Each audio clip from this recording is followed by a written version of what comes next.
shift to any sad mix. I want to stick around, I want to. All right. Well, welcome back, everyone. Hope you had a good break. And thank you for that music. Remember, this is a meeting where we're sitting a lot, so please get up, stretch, dance, take a little walk. So we want to make sure you're continuing to stay healthy throughout this meeting. So we're going to welcome back Dr. Thomas to speak right now about the science supporting exclusive breastfeeding. So thank you, Dr. Thomas.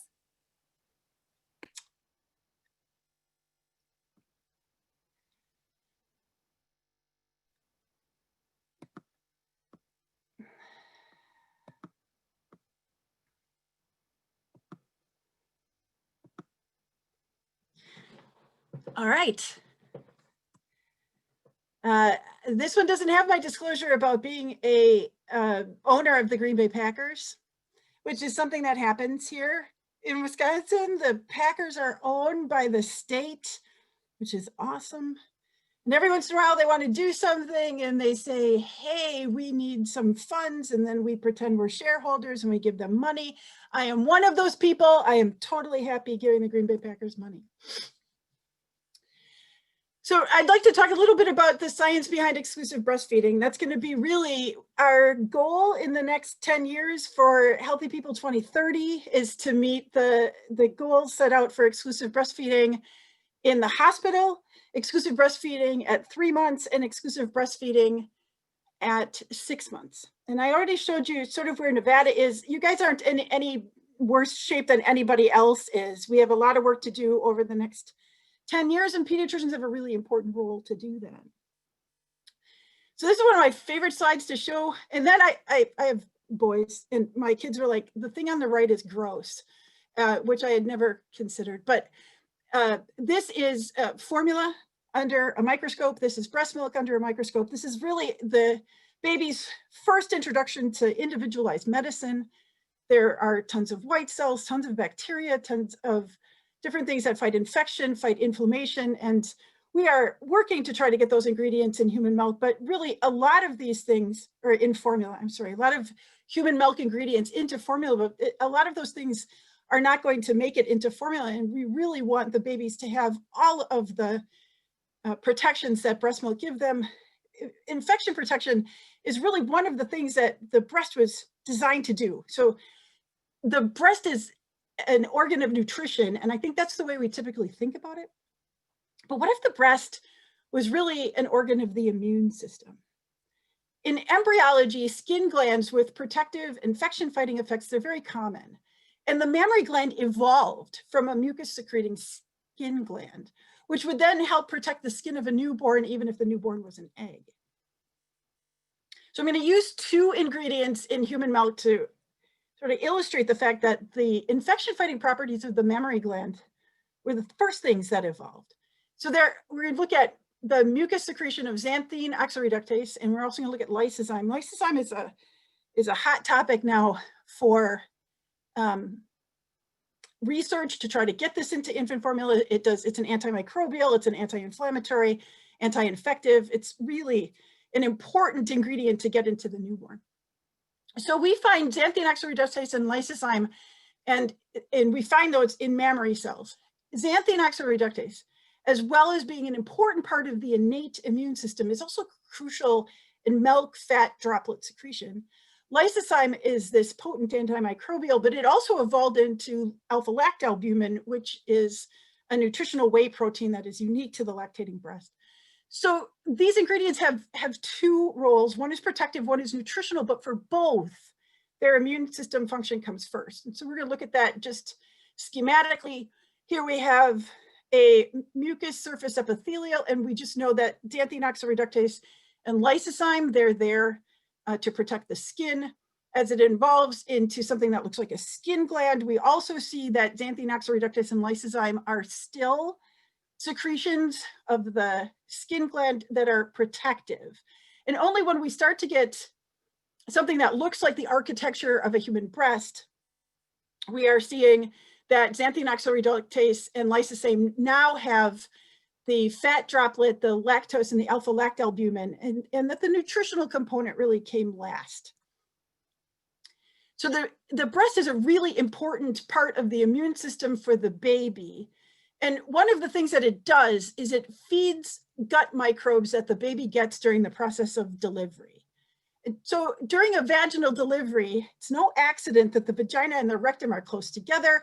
The baby comes out through the birth canal, takes in bacteria from both the vagina and from the rectum, and that ideally harmless anaerobic bacteria increase in number, they compete for food in space, and the food is going to come from human milk. These bacteria are also critical for immune system development in the newborn.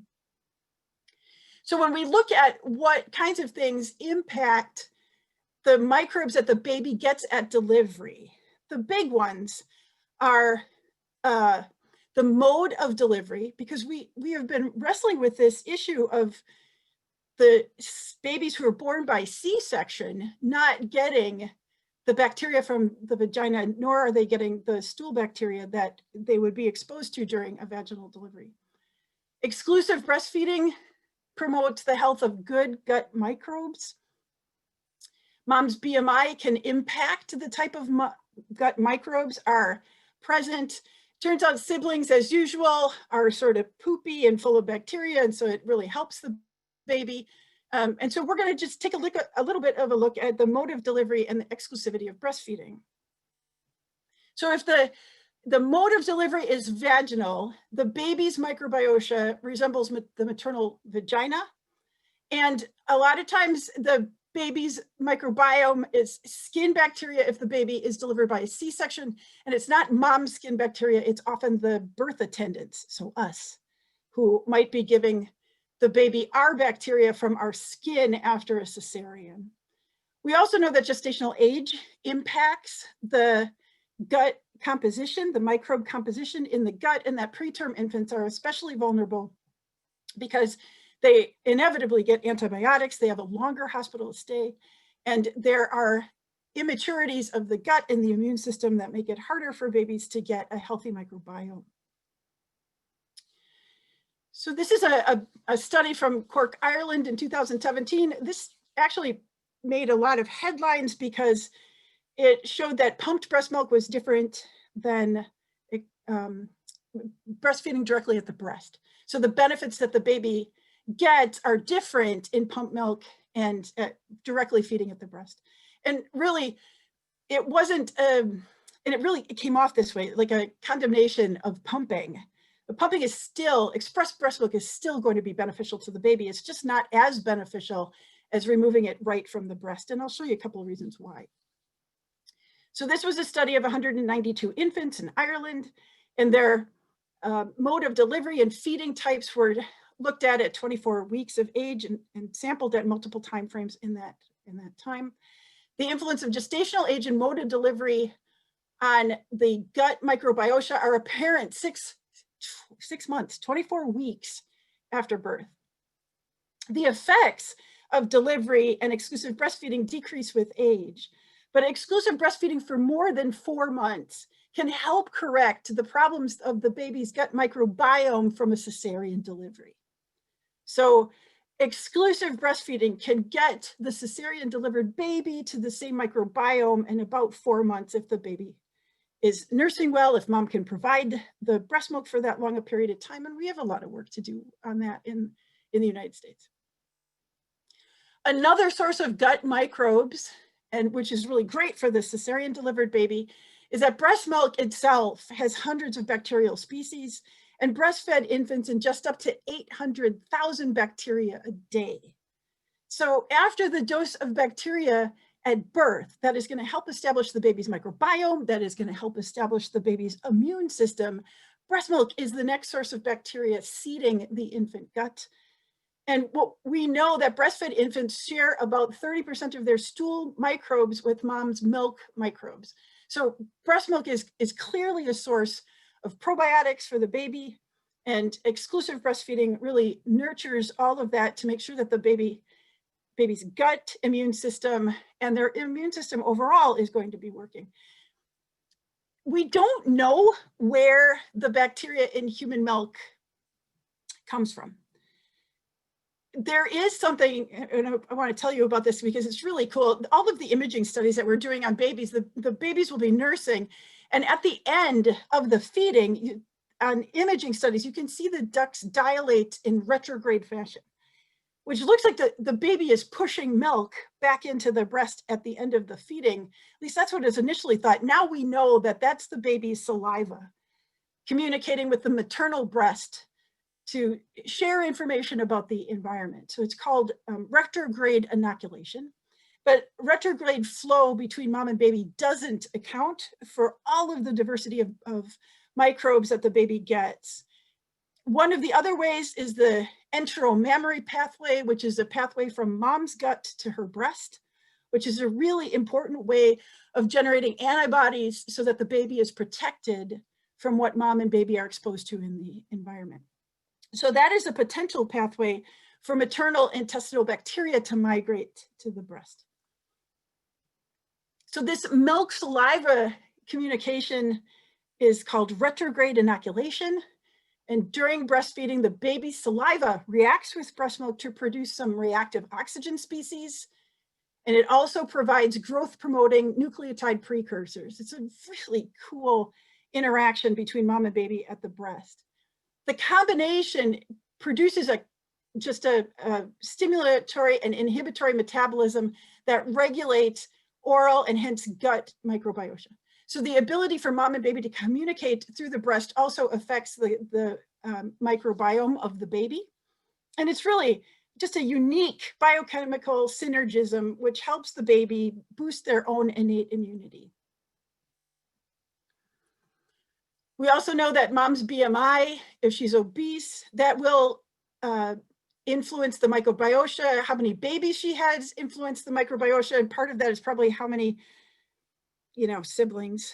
And so the milk microbiota is really affected by a lot of different things. The feeding method at the breast versus pumped was strongly associated with milk microbiota. And if the milk is pumped, there was less bifidobacteria and there was an enrichment of potential pathogens. And that's really upset breastfeeding moms all over the world, especially in the United States, because we've got like a 7-second maternity leave. And so a lot of these women are pumping at work because they have to return to the workforce. And they were like, why am I doing all of this?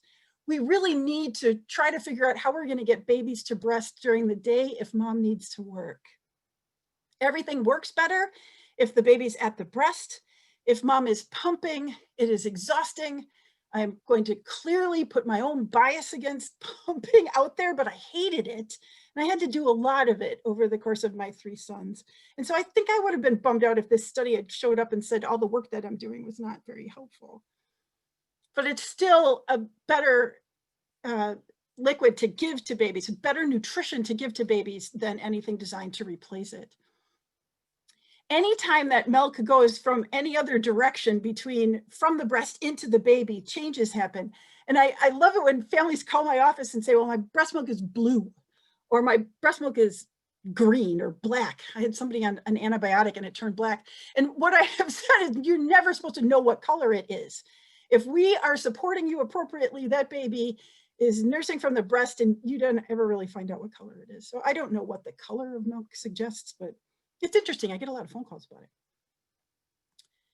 So these good bacteria that get into the gut change the way that the baby's intestine grows. So we need to have good bacteria and we need to feed the good bacteria because these bacteria, and you can see this is called bacterial epithelial crosstalk. And these are the bacteria that are transferred into the baby's gut. And you see the small intestinal villi looking like they are taking marching orders. So there is some influence on the architecture of the small intestine based on the bacteria that the baby gets, both at delivery and from the exclusive provision of human milk.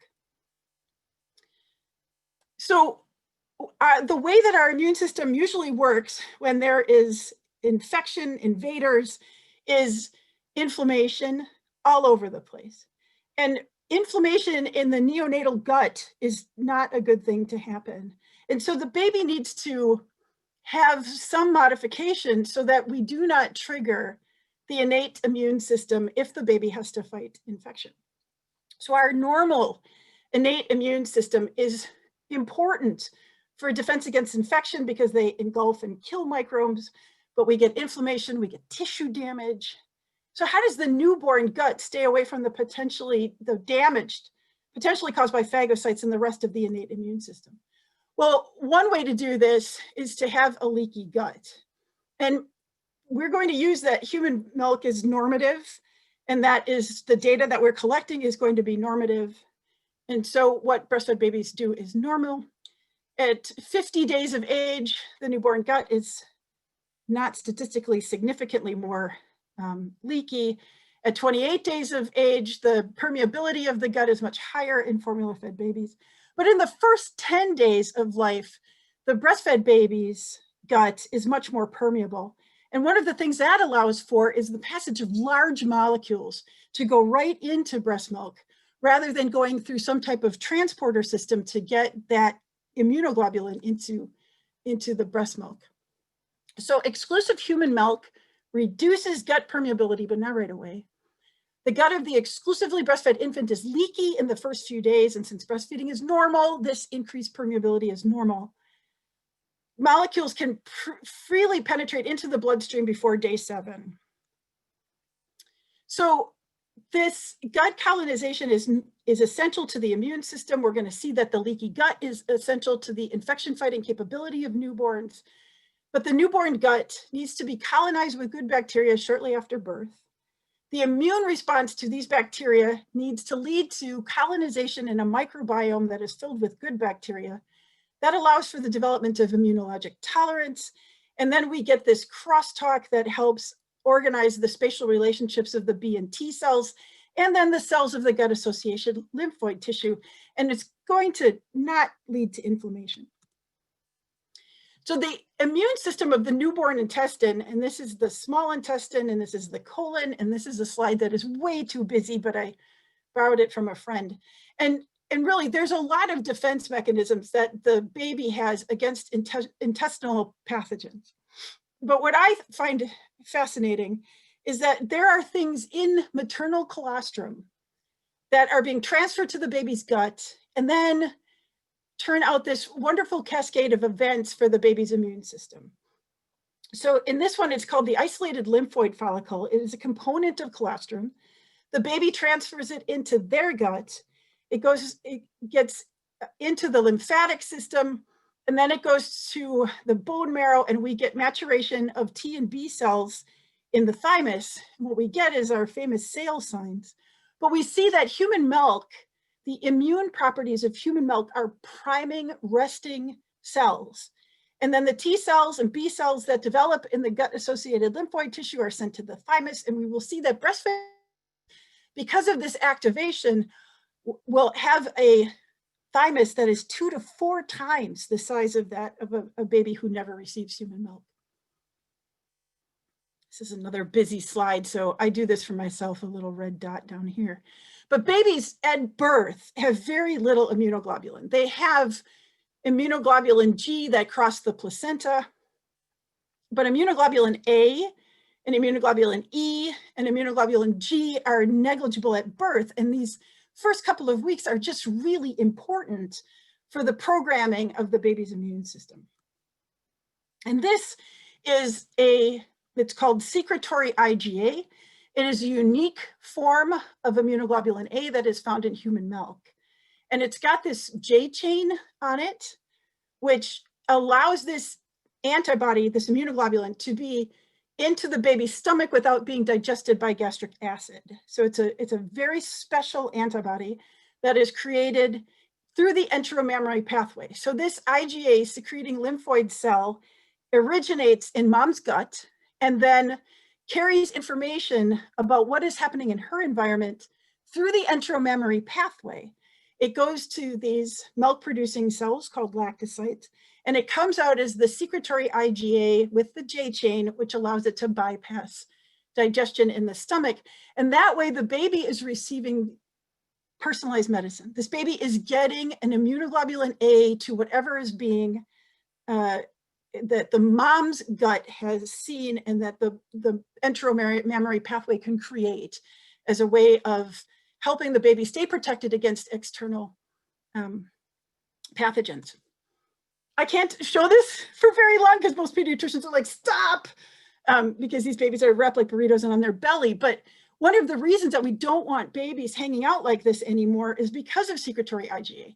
So if you are taking care of a baby in the nursery, that baby is now exposed to you and all the other babies, and then the healthcare providers, and then mom is in her room making secretory IgA to the things that she came in contact with. Moms and babies need to stay together so that the secretory IgA and the information that the two of them are sharing back and forth can protect that baby against infection. So that's probiotics. There is a prebiotic, lots of prebiotics in human milk. They are non-digestible food components that beneficially affect the gut by providing food for the good bacteria that inhabit it. And the most common probiotics are human milk oligosaccharides, which we refer to as HMOs, the kind of HMO that does make you cringe. But they are the most common component, third most common component in mature milk. There has been a tremendous amount of research just exploding over the last 10 years about the different types of human milk oligosaccharides. There are now 300 known types of these oligosaccharides, and each one of them is so specialized. That combination of oligosaccharides is so unique to each nursing mother that it can act as a fingerprint. So there are lots of human milk oligosaccharides that have been identified, but each woman gets her own allocation of that. Their structure gives function. They are resistant to low pH. Most of them are excreted in the stool. It's hard to generalize when you've got 300 different types. But the human milk oligosaccharide is meant to work at the level of the gut. And that sugar pulls water into the stool, and it's really responsible for the very, very frequent stool output that newborns have. The levels of HMOs tend to start to drop off at around a month of age. And so babies who are not stooling in the first couple of days are not transferring milk, because if they were transferring milk, they're going to get a lot of these HMOs, and they're going to have very nice stool output. So it's really an emergency if a breastfed baby is not stooling. When the levels of HMOs start to drop off in most women around a month of age, then we see sort of the infrequent stool pattern that happens for those babies, those exclusively breastfed babies as time goes on. And what the HMOs do is they act as antimicrobials in that they are decoys. So without the oligosaccharides, we have a bacteria that attaches to the cell. With the human milk oligosaccharides, they can either bind the receptor site on the bacteria, or they can alter the receptor, they can bind the receptor.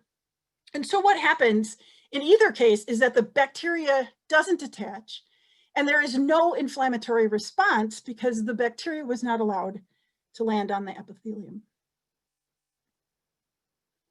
So HMOs are prebiotics, they're substrates. They contribute to the intestinal microbiome with health benefits to the infant. And the microbiome is altered by what kinds of human milk oligosaccharides we have, and they're altered by the mother-infant interaction. Some of these HMOs have gotten the interest of the pharmaceutical companies trying to get them to be mass-produced because they have incredible infection-fighting properties.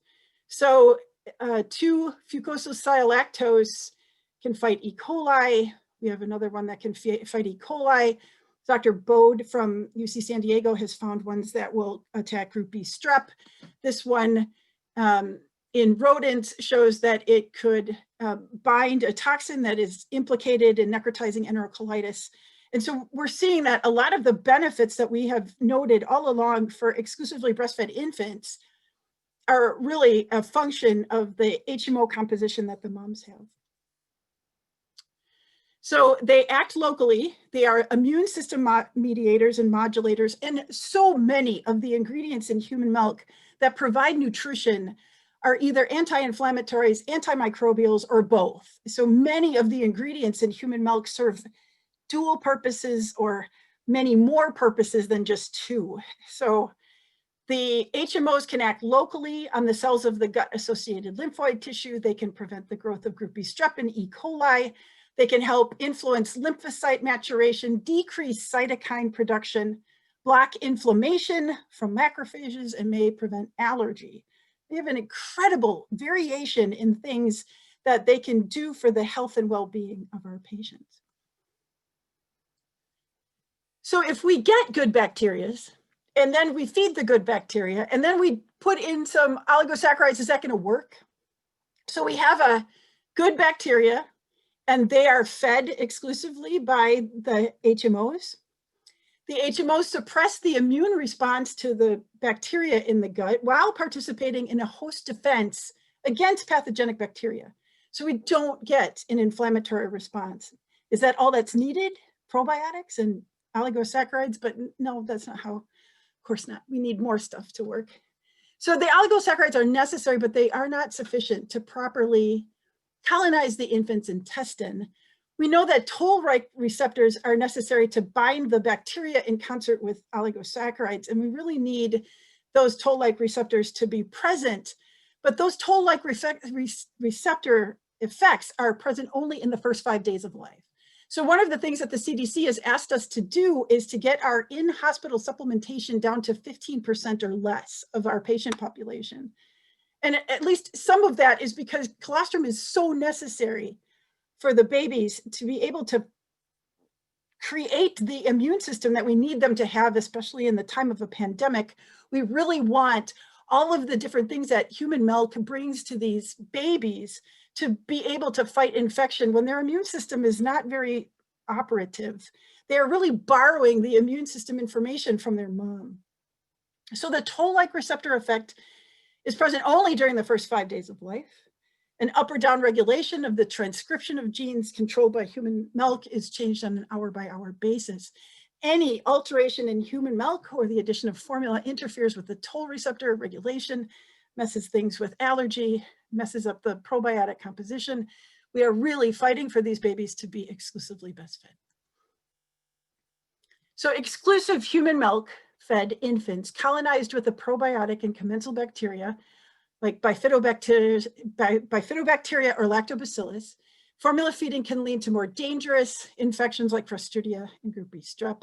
And any amount of formula feeding, just one bottle, leads to the colonization with bacteria that will induce an inflammatory response. And some of the things in human milk can make that inflammatory response more robust. Human milk is also a really important part of the epigenome. Now, I learned about the epigenome when I was coming through school, but I also have a degree in English literature, and I'm not sure where this would have popped up. But microRNA is a part of the epigenome, and the epigenome is the regulation of how genes are expressed. Doesn't change the DNA of the child, doesn't change our DNA. The epigenome is how it's regulated. The one that I like the best is that, like, there's a Shakespearean play. That's the DNA. We don't change Shakespeare. But then the epigenome is the producers and the actors that make that come to life. And depending on your combination of producers and actors, you get a different play.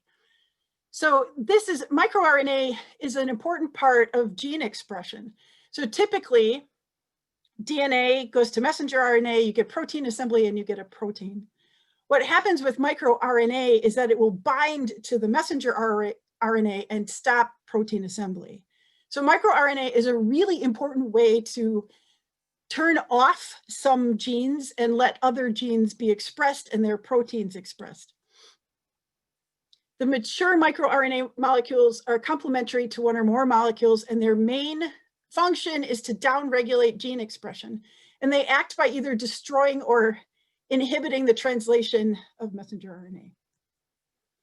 Breastfed infants get 1.3 times 10 to the 7th copies per liter per day of microRNA. It seems like that would be very, very important. MicroRNA is hard to destroy, and it looks like a lot of the control of gene expression comes from mom.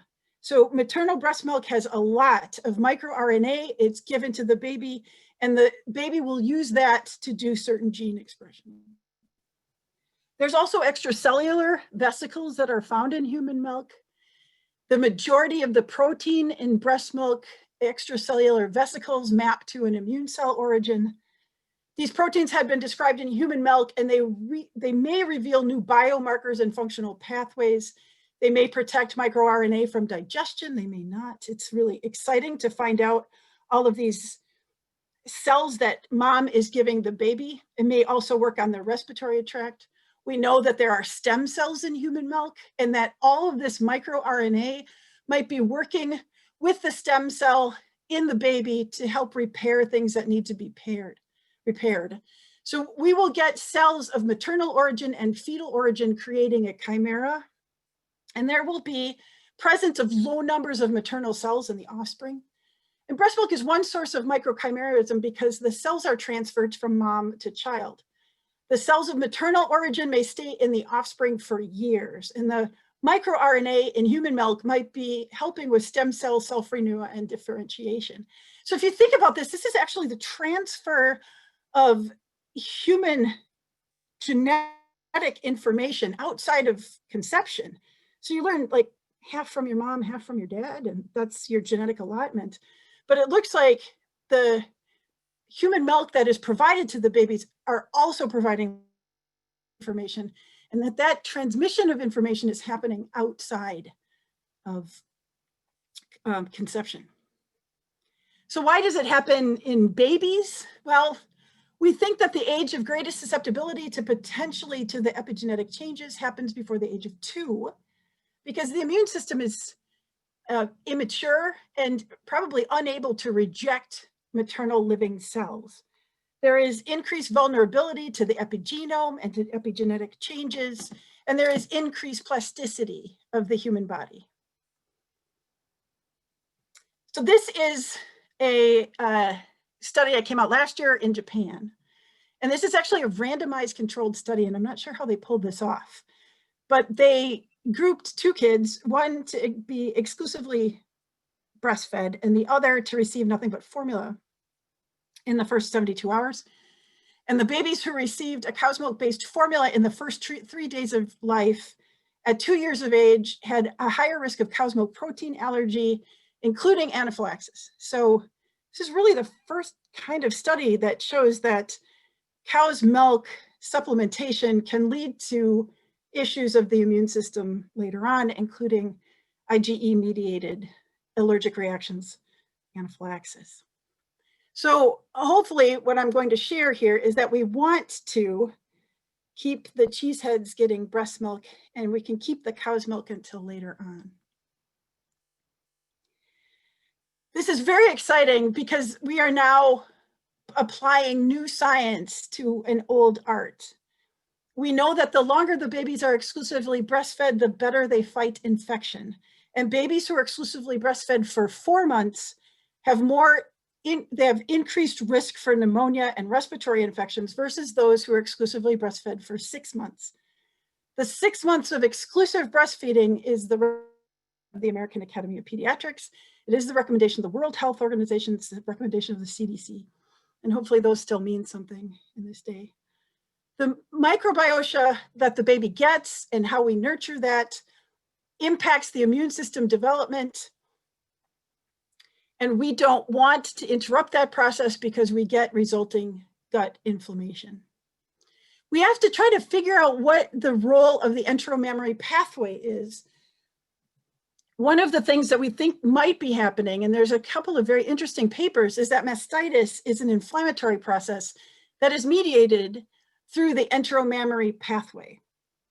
So there are groups that are treating mastitis with probiotics and anti-inflammatories, and the staph that's present might just be an incidental finding.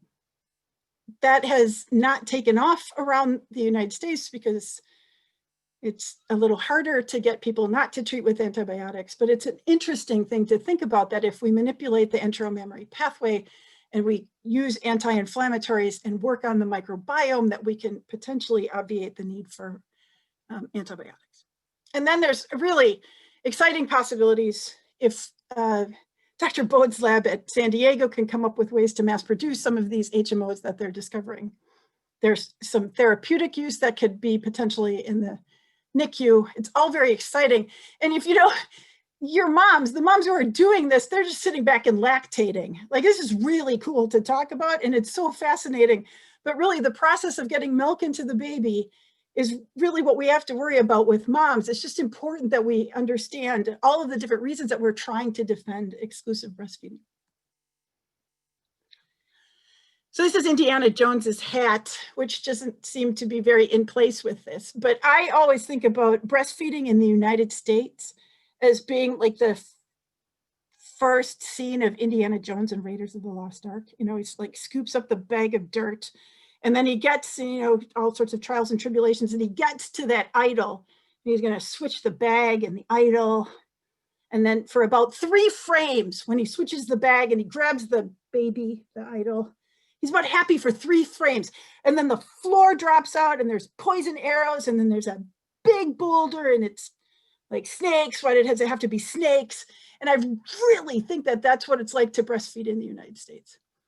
I call it surviving the Temple of Doom because surviving Raiders of the Lost Ark sounded weird. But it really, it's hard. It is hard. We know these things are important to get into our babies, and it's really a hard journey for people, especially in the United States, because we don't have supportive workplaces right now. So we know what our end goal is, but we really have to be working and advocates, and pediatricians are absolutely the definition of advocates, trying to make it easier for our moms to feed babies directly at the breast, trying to improve pump technology because that stuff is hard to deal with, and try to make sure that we don't present the obstacle that's getting in the way of a mom having a successful breastfeeding journey.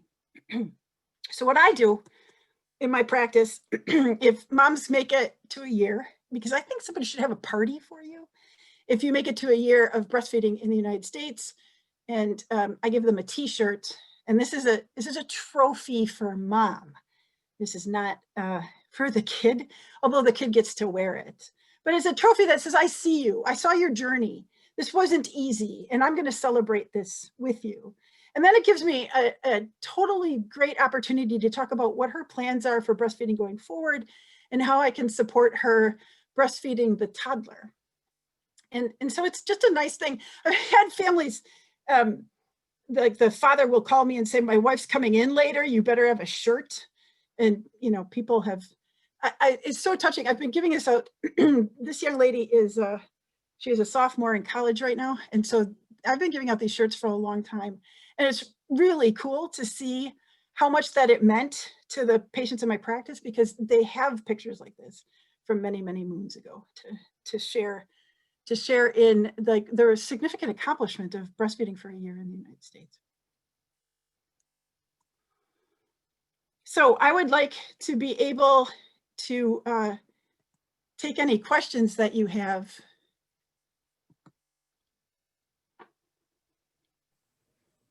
I don't see any in the chat yet. Certainly anyone on the line is welcome to turn on their video, kind of wave at us if they want to ask a question. Oh, we've got, Tash, did you want to ask a question? I have a question.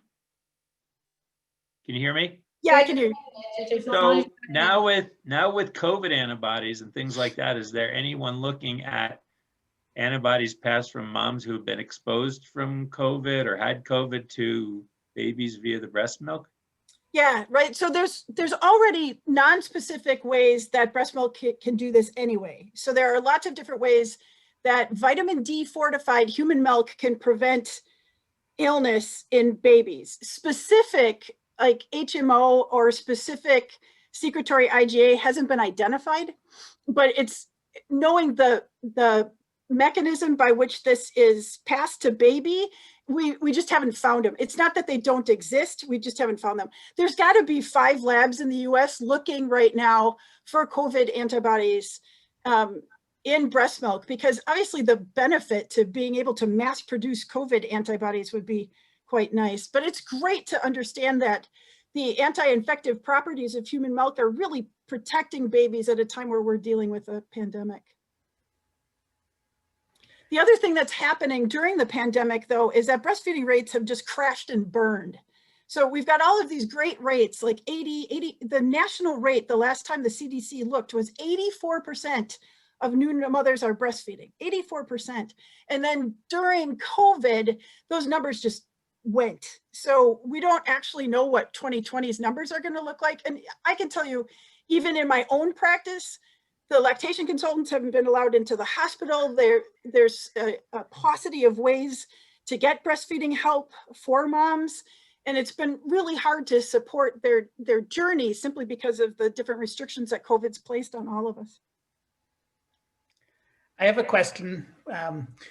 With all the information you brought about the importance of the dyad here, can you talk at all about donated human breast milk? I Yeah. think parents, especially parents who have a surrogate or adoption, and they're wondering whether it's worth the expense of getting donated human breast milk. Yeah, I think the cost is prohibitive to really do donor milk for an extended period of time.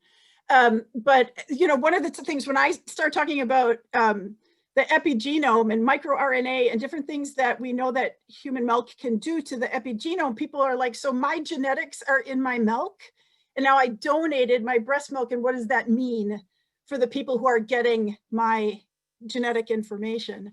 And I think that that is just way mind-boggling, and we are so much better off just using donor milk. I know in my Muslim population, they want to meet the donors. But I think until we can make donor milk much more affordable for long-term use, I think the cost is too prohibitive to use. If they've got a source of it and they trust the person that's donating, or we can do some screening test on the donor, that might work out as well. I think that some breast milk is better than no breast milk. The World Health Organization during COVID actually made a recommendation for wet nursing. But I don't think we embrace that very much in the United States. So, this is Max. I'm going to ask a follow-up question. So donor milk has a different microbiome. Has anybody studied, because we know the effects of your own microbiome or your own mother's microbiome. So I haven't seen too much about. No, I don't think I have either. No, yeah. It's an excellent question. I think that this is relatively new research. Lars Bode's first papers started to come out in 2011 and 2012. So this is really sort of fresh off the press information. And I think we have a lot of work to do. It's clear that the ingredients in human milk that survive pasteurization are really important for preterm babies. Donor milk's got a role for treating hypoglycemia in the newborn. Excessive weight loss in the newborn as we try to figure out what's gone with lactation. And donor milk is still preferable to formula, but there are absolutely really cool research projects that are waiting to happen. I have a question. So your research is the first I've heard that any formula can kind of offset the benefits, the immune benefits of the breast milk. So what do you do in the jaundice baby that's losing weight and they still want to breastfeed? And I mean, traditionally we've had them supplement for a few days, but if that's going to counteract the benefit of breastfeeding, yeah, I'm not sure what else you can do. The 2004 policy statement about jaundice did not recommend supplementing. Really, it's about fixing the breast milk. So we're encouraging people to use the newborn weight loss tool, because you can see the big differences between babies born vaginally and their weight loss and babies born via cesarean and their weight loss. Babies who are born via cesarean are really waterlogged. Like the average weight loss after cesarean is 10 to 12%. And a lot of that is simply because of the rate of the IV fluids that are given to mom. And so the baby is given a ton of IV fluids as long as the placenta is still attached. Those babies are born waterlogged and will pee off a ton of their weight. So the importance of the human milk oligosaccharide for clinicians is that if the baby is transferring milk, the baby will have bowel movements. And we want the baby to clear the meconium if after a vaginal delivery on day 4, and they should clear the meconium after a cesarean on day 5. And if that doesn't happen, then we can supplement at those later dates. But we are really trying to stop in-hospital supplementation for babies. So you know that the Task Force on Hyperbilirubinemia has been working for 16 years trying to update the policy statement. And the last time that they actually had anything approved was in 2004. And so even in 2004, we didn't want supplementation. And we are starting to look more at something called free bilirubin, which is the metabolically active form of bilirubin. It is the only type of bilirubin that can cross the blood-brain barrier. Bilirubin is usually circulating in the serum, bound to albumin. Free bilirubin is very analogous to free thyroid hormone and free testosterone. Like the free component is the part that we have to worry about. And so I think we're going to see when this new jaundice statement comes out, a focus on the risk factors for increased free bilirubin, which is hemolysis, free fatty acids, anything that is going to separate the bilirubin from its protein binding, sepsis, acidosis. Those are the things that we're going to focus on a little bit more with hyperbilirubinemia if they ever get that finished. So I think that answers Dr. Holmes' question that was in the chat, but Dr. Holmes, definitely chime in if you want to ask more. We also have Eddie, who's one of our medical students. Did you want to ask your question, Eddie? You just want me to read it from the chat? He's asking about breastfeeding mothers who decide to take contraceptives. Should they be concerned with potential adverse effects on the babies, and does it change the breast milk composition? So the contraceptions change nothing about the breast milk. What happens when mom is pregnant is that high levels of progesterone are keeping, she's making milk at 15 weeks, and high levels of human placental lactogen and progesterone are keeping mom from leaking all over the place. But she's making milk at around 15 or 16 weeks. And then at delivery, when the placenta leaves, the progesterone levels drop, the human placental lactogen drops, and then we have a concomitant increase in milk production. So progesterone goes down, milk supply goes up, and there are really no concerns about hormonal contraception, with the tiny exception of giving Depo right in that newborn period, because it is the drop in progesterone that causes the increase in milk volume. And if you pop progesterone back into mom, it's potentially going to decrease her milk supply. So it doesn't happen very often, but it's people like me who take care of moms who got Depo at delivery, who are really mad that they didn't know that was a possible side effect. It just doesn't happen very often. It's just a potential.